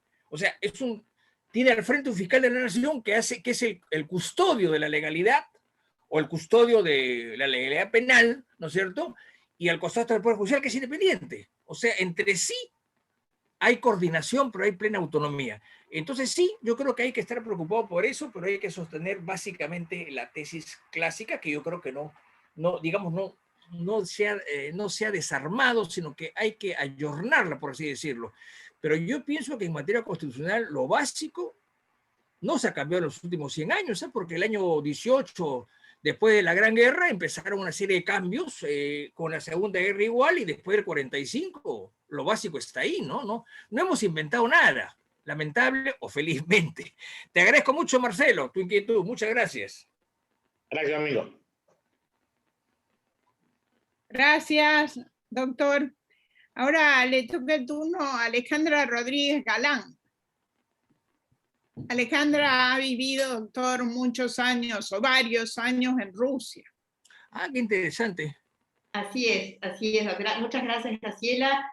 Bueno, doctor García Belaunde, felicitaciones. Gracias. Y a su entusiasmo también celebro la sensatez de sus reflexiones. Gracias. Muchas gracias. Lo mismo el reconocimiento al doctor Vidal Campos, mi profesor, y el recuerdo a la obra del doctor Carlos Sánchez Viamonte, a su vez siempre recordada por el doctor Jorge Banossi, también expresidente de esta asociación. Doctor, una pregunta. Más allá de quien resulte finalmente elegido, Keiko Fujimori o Pedro Castillo, en el actual escenario peruano se refleja una polarización muy importante en torno a la paridad numérica electoral. En ese contexto, ¿cómo usted vislumbra la gobernabilidad de su país? Muchas gracias. Bueno, muchas gracias por sus palabras y debo hacer un pequeño comentario, brevísimo. Alguna vez me fui a un aula Carlos Sánchez Viamonte en La Plata, me parece, y ahí me encontré con, bueno, esto ya muchos años, ¿no? Me encontré con Banossi, a quien ya conocía, por supuesto, y él, al referirse a Sánchez Viamonte, lo llamaba Carloncho. No sé si será cierto, pero le decía Carloncho, lo cual me pareció interesantísimo, dicho de paso, ¿no? Bueno, déjeme decirle, ¿sabe usted lo que pasa? Una magnífica pregunta, que el problema acá que tenemos es el siguiente. Le voy a contar lo que ha pasado ahora, qué es lo que ha pasado hace 20 años. En la primera elección, el señor Castillo saca 19%, grosso modo. La señora Fujimori saca 14%. Ergo, el verdadero voto de Castillo es 19%. El verdadero voto de la Fujimori es 14%. No hay más. Cuando va a la segunda vuelta, en la cual solamente candidatean los dos primeros, ¿qué ha pasado? Los otros candidatos que no llegaron a los dos primeros puestos se alinean con los dos que están arriba. Entonces, cuando decimos, por ejemplo, que están casi paritariamente Fujimori y Castillo, estamos diciendo de que simplemente se han juntado y ahí está. Pero ese fenómeno que usted lo ve como preocupante ha pasado en las últimas 5 elecciones. Porque han habido entre 6 y 8 candidatos, ahora han habido 18, una barbaridad. Esto es un problema de sistema político. No puede haber 18 candidatos a la presidencia, es una locura. Espero que esto se subsane, ¿no? Entonces siempre ha pasado, o sea, saca uno, por ejemplo, el señor Kuczynski ganó por 40.000 votos digamos, a la señora Fujimori, por 40.000 votos. Pero ¿qué pasa? En la primera elección ambos sacaron mucho menos, 20 o 30, pero el problema es que a la hora que hay una segunda entre dos, la gente se alinea. O sea, no hay que tener miedo a eso. El señor Castillo es solamente 19% y la señora Fujimori es solamente 14%. Lo que pasa es que a la hora que van a la segunda vuelta, el resto se alinea detrás de ellos, ¿correcto? Y ahí está. Pero eso no es preocupante tal como yo lo veo, ¿no? Tal como yo lo veo. Muchas gracias. Muchas gracias. Eso, por favor, que lo lean, que escuchen. Hay un poder muy grande en toda Latinoamérica. Me está pasando mi esposa acá una nota que me había olvidado. Mi esposa pues es secretaria, asistenta, chofer, todo es. Bueno, me ha recordado algo que es curioso. Luciano López, que estuvo 7 años prisionero en Venezuela, en la cárcel, vino a Lima en días pasados a apoyar naturalmente a la señora Fujimori, ¿no? Yo nunca lo había visto y me pareció un hombre muy talentoso y muy brillante. Y un gran orador. No digo más. Pero, ¿por qué ha venido a Lima? Alguien lo ha invitado, indudablemente, porque él no va a venir solo, ¿no? Pero ha venido. O sea, hay una preocupación de ciertos círculos. Ellos viven en el extranjero. La señora que fue entrevistada en la televisión dijo que ellos vivían fuera de Venezuela, que querían volver a Venezuela, pero que no podían, ¿no? Es el caso de mi gran amigo Breuer Carías, que vive en Nueva York hace muchos años. Lamentablemente no puede regresar a Venezuela. y más bien me dice que su esposa sí viaja a ver a los hijos y a los nietos, lo cual lo entiendo perfectamente, ¿no?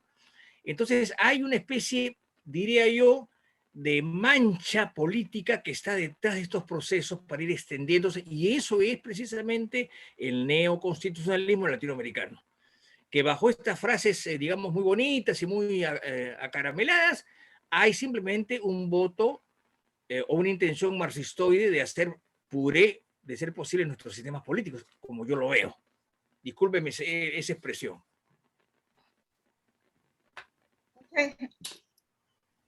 Muchas gracias, doctor.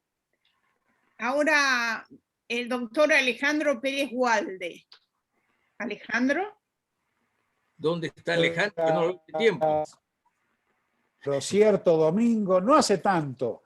No hace tanto, pero no te veo acá, no te veo acá. Yo tampoco te veo, Alejandro. Pongo, saco, vuelvo. No, pero eso es porque lo debes tener corrido, porque hay más de 25 en el panel. Ah, ya. No, porque no tiene la cámara. No, pero Alejandro tiene la cámara apagada, ¿eh? Está en negro, Alejandro. Alejandro. A Martín Laclos también lo veo acá. Ha decidido pasar a la clandestinidad. Sí, me saco, me vuelvo. No, acá veo a varios colegas que, bueno, qué lástima que no veo a todos. Bueno, te escucho, Alejandro, adelante. Por lo menos 3 décadas. No, te escucho ya muchos años. Te escucho mucho, te robo que repitas, Alejandro. Digo que con vos tenemos probablemente Alejandro, no se te oye. No se te escucha. Voy a pasar a otro. Tiene baja conectividad. Controla tu sistema, Alejandro, y mientras tanto le damos la palabra a Daniel Vítolo. Daniel, profesor Vítolo. Muchas gracias. Felicitaciones, doctor García Belaúnde, realmente interesantísima su exposición. Pero si bien usted acaba de decir que no lo ha seguido a Biden en todas sus expresiones y las iniciativas estas que estaban generándose en Estados Unidos, como explicó el querido colega Enrique Zuleta Puceiro, seguramente igual le habrá llegado a usted esta idea de Biden de decir que existe una suerte de movimiento autocrático tendiente a combatir a la democracia y que desde el neoconstitucionalismo, desde mi punto de vista latinoamericano, se ve de una manera bastante patente. Es decir, el tema de los ataques contra la justicia para poder permitir una serie de tribunales adeptos al partido gobernante o a quienes lleven adelante el ejercicio del gobierno, por un lado, y por otro lado la desnaturalización y el ataque directo al Parlamento, convirtiéndolo bien en un anexo genuflexo que obedece en funciones de una mayoría los dictados del gobernante de turno, o bien llevándolo a que vaya generando, digamos, leyes de delegación que hagan opaca la función legislativa para una mayor concentración de poder en el jefe de Estado, cuando no los actos estos un tanto salvajes y directos como del señor Bukele de eliminación y disolución.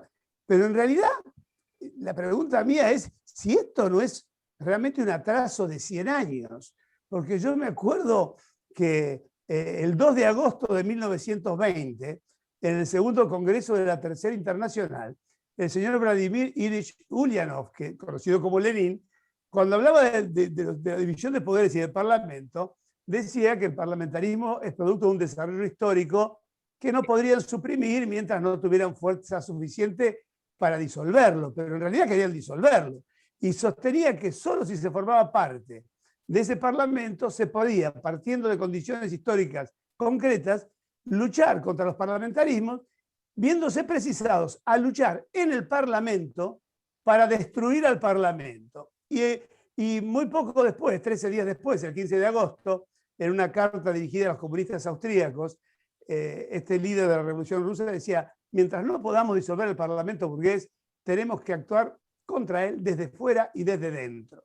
Y en realidad, lo que estamos viendo, por lo menos aquí en la República Argentina, y yo creo que extendido a algunos otros países, esta concentración de poder en el presidente y este tema de que el Parlamento se desdibuje, es en realidad esto mismo. 100 años después, es una cosa que atrasa enormemente y que parecería estar más cerca de una mirada marxista-leninista que de un verdadero sistema democrático. Entre nosotros, la propia vicepresidenta de la República, que es quien ejerce el poder real en la República Argentina, ha dicho públicamente que el tema de la división de poderes, la división de funciones y la independencia de los poderes es algo muy viejo porque fue dicho hace como 200 años y que hoy no puede admitirse. ¿Usted está viendo esto en el movimiento latinoamericano o no? No tanto, la verdad. Bueno, antes que nada, mil gracias por su pregunta y por su ilustración. Le ofrezco meterme un poco para ver lo de Biden, cómo anda, porque me interesa, siempre me ha interesado el movimiento, digamos, constitucional norteamericano. Soy un aficionado a ese sistema. No lo he visto por otros motivos, no sé, la pandemia nos ha limitado mucho, lamentablemente, ¿no? Pero en fin, voy a verlo y le agradezco mucho, y claro, me preocupa realmente, ¿no? Me preocupa realmente todo esto, aunque yo realmente no creo que esto prospere, por lo menos de inmediato en América Latina, ¿no? Salvo que sigan camuflados como están, ¿no? La realidad argentina yo diría que es sui generis, si me permiten decirlo, porque, por ejemplo, Argentina fue una maravilla a nivel institucional hasta que llegó el peronismo, por así decirlo, ¿no?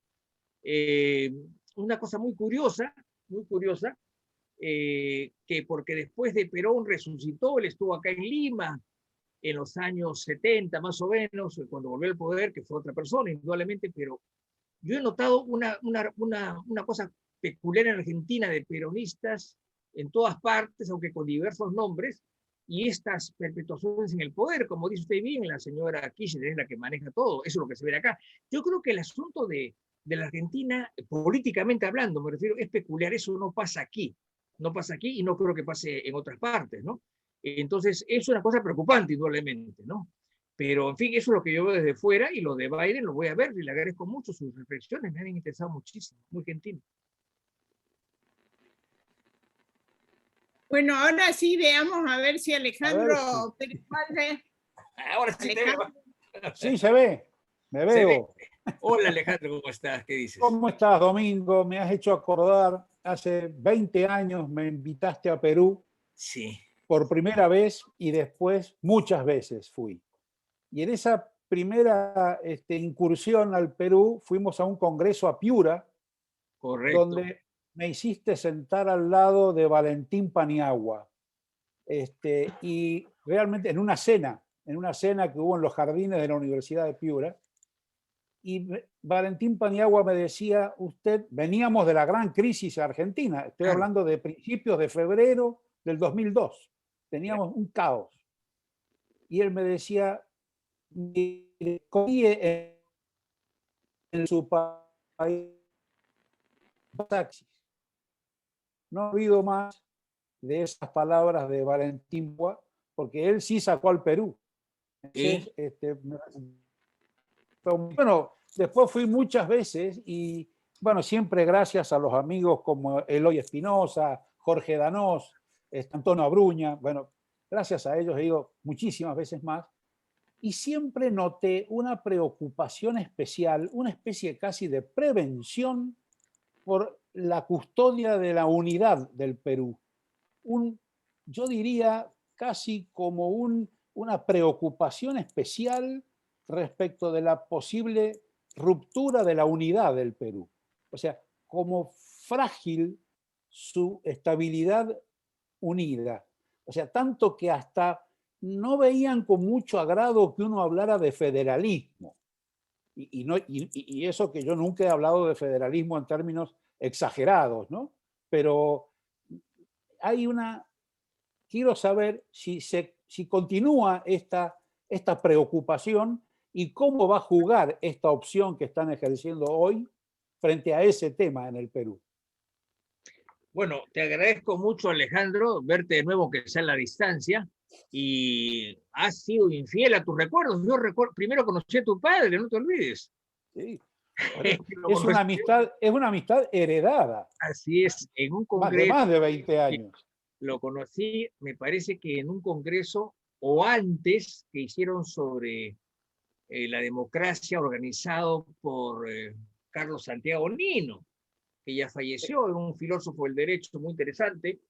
Y claro, ahora déjame comentarte, el señor Castillo en el programa que ha colgado en la página web del órgano electoral, él habla ahí, es un programa que se lo ha hecho un señor Cerrón que es un médico graduado en Cuba, ¿no es cierto?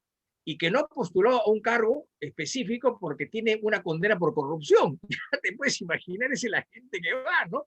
O sea, no puede postular porque la ley dice que los que están condenados por corrupción tienen sentencia firme, no pueden postular. ¿Sí? Pero él es el ideólogo y él propone federalizar al Perú. Pero curiosamente, en toda la campaña no se ha discutido el federalismo. No se ha discutido porque, en primer lugar, las regiones fueron inventadas en la Constitución del 79, así nomás funcionaron. Luego, el 93 se reiteraron con una descentralización muy grande. Entonces ya la idea federal ha caído en desuso. Sin olvidarnos que en el siglo XIX hubo varias tentaciones federalistas, de los cuales hay dos importantes. Una de ellas es la Confederación Perú-Boliviana, que se creó en 1836 para unir Perú a Bolivia. Habían 3 repúblicas, el Perú se partía en 2 y había una tercera que era Bolivia, porque siempre Bolivia, si bien es cierto que al momento de la independencia era parte de las Provincias Unidas del Río de la Plata, históricamente siempre fue parte del Perú. Inclusive comparten el idioma quechua y el aymara. Por ejemplo, Evo Morales es un hombre de tradición aymara, pero no habla el aymara, así de simple. Él dice que lo habla, pero la gente cercana a él dice que no lo habla. Pero él hace su finta, por así decirlo, ¿no? Y después, en plena Guerra del Pacífico, el señor Piérola, que era presidente del 80, firmó un tratado con Bolivia para crear los Estados Unidos Perú-Bolivianos. Yo tengo el folleto de la época, pero claro, en plena guerra pues no se aprobó eso nunca, pero se firmó a nivel plenipotenciario, o sea, es un tratado no aprobado. Pero después en el siglo XX ya la idea federal casi ha desaparecido, no hay ese problema en realidad. O sea, quizá hace 20 años algo se pensó, pero ya eso está, o sea, no, la idea está ahí, evidentemente, pero no está en la agenda política, por así decirlo. Yo no lo he visto. Así que, por mí mejor, porque el padre Mier, que fue un famoso dominico que estuvo en México en la independencia, decía, el federalismo es para unir lo que está desunido y no para desunir a lo que está unido. Y el Perú nunca ha tenido ninguna división, ¿no es cierto? Ese es el asunto. Entonces, yo no lo veo en la agenda. Te agradezco, Alejandro, y un gusto de verte. Igualmente, Domingo, muchas gracias. Doctor, le voy a hacer una pequeña pregunta. Siguiendo las elecciones boca a urna por regiones en Perú, me da la sensación de que el interior ha votado a Castillo, mientras que Lima, capital, Lima, provincia, Callao y Piura han votado a Keiko. ¿Por qué? ¿Por qué la capital vota así y el interior vota a Castillo? Bueno, eso es una magnífica pregunta que pasa hace muchos tiempos, ¿no? O sea, digamos, la parte de Castillo es la Sierra Central hacia abajo, ¿no? Estamos hablando de departamentos como Cusco, Puno, Abancay, Huancavelic, que es una zona minera, por ejemplo, ¿no? Pero el resto del norte está dividido y prácticamente la costa también. Ahora, yo creo que es un problema de desarrollo. Creo que las provincias en las cuales ha triunfado Castillo son las más pobres y las más desatendidas. Esa es la impresión que tengo yo. Es una impresión porque yo he viajado mucho por esas zonas, son zonas arqueológicas, bueno, Cusco es una maravilla, pero son lugares muy desatendidos, lamentablemente. Y el problema es que los gobiernos locales y regionales que dirigen esas zonas son corruptos, así de simple. Entonces no hacen nada, se tiran la plata, o que es peor, no la saben gastar. Hay una lista que publicaron en semanas pasadas, en los cuales más o menos la mitad de las regiones no han sabido gastar el dinero que les envió el Estado, y lo han devuelto al tesoro. Entonces, eso es un absurdo. Entonces, no hay capacidad de gasto. Eso es terrible. O sea, tienen plata y no saben cómo gastarlo. Entonces, por eso es que, por ejemplo, hay unas regiones muy ricas que tienen el canon minero, ¿no? O sea, de la parte de las utilidades de las minas, que hay mucho ahí en el sur, muchísimas minas, de cobre, de oro, de zinc, etcétera. Hasta litio se ha encontrado mucho en Puno. Hay un porcentaje que va a las regiones para que hagan obras, pero no las hacen. Entonces, la señora Fujimori ha planteado una cosa que es interesante y no sé cómo resulte. Se acabó. Los gobiernos regionales no reciben nada. Eso va a los pobladores en efectivo. Y eso ha despertado mucho interés. No sé si sea correcto, técnico o no. Es lo que ella ha planteado. Pero en todo caso, esa es la realidad, ¿no? Lamentablemente, ese sur, básicamente, andino, es un sur atrasado, es otra cosa. Sí, me llama la atención Arequipa, porque Arequipa es una ciudad intelectual, es una región desarrollada, al menos en el pensamiento, y ganó Castillo por amplia mayoría en Arequipa. Bueno.